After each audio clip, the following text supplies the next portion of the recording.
As the Associate Director of the Center for School Behavioral Health at Mental Health America of Greater Houston, I have the unique opportunity of working with 30 school districts and approximately 100 mental health and child-serving organizations in the Greater Houston area to promote the prevention, early identification, and treatment of behavioral health issues in students. This might look like going into a school and training educators on trauma-informed classroom strategies. It might look like convening school district leaders and community organization leaders to help them connect with one another and find ways to bridge the gaps in service provision for mental health needs of students. It might look like planning an annual conference that reaches nearly 700 educators and mental health professionals in the Greater Houston area around trauma-informed practices and social emotional learning. Recently, there's been a lot of consulting with schools based on a needs assessment we conducted following Hurricane Harvey, and making recommendations on sustainable system-wide frameworks that they can put in place so that next time a Harvey or unfortunately a Santa Fe happens, they are better prepared to meet the student behavioral health needs as they arise.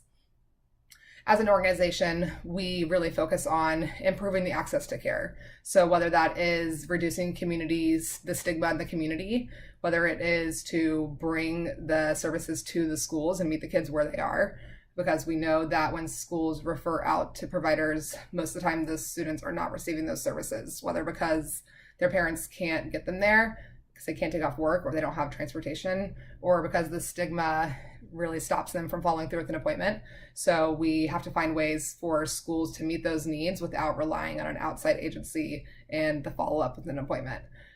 We, at the end of the day, want to ensure that every child has their mental health needs met, and we know the best way to do that is to meet them where they are at their schools. As a former 7th grade reading teacher in an inner city charter school that had no counselor, social worker, or nurse, I know firsthand what this issue looks like. In my first couple of months of teaching, I had a student approach me and tell me he was sad that day. And I said, "Oh, Darian, why are you sad?"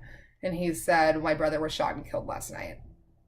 And I had no idea what to do. When I asked why he was at school, he said he'd rather be at school than at home. And that shook me to my core. And I had experience after experience like that one. And in my teaching career, I never figured out how to meet those needs because I was never taught about mental health or trauma and what that looked like in the classroom or how I could support those students. And to this day, I think often about all the students who I failed because I was not given the tools to meet those kinds of needs. Fast forward a few years, and I was working for a nonprofit in global education, and my sister, who had suffered from addiction for many years, had a near fatal heroin overdose. And it was at that point that I recognized that I had to do something more. I had to figure out how I could work towards my passion of promoting educational equity for kids of color, while also really putting my emotions and feelings about my sister's addiction into my work and feeling like I was making a difference that way. It was at that time that I came across a job posting for the professional development manager at the Center for School Behavioral Health.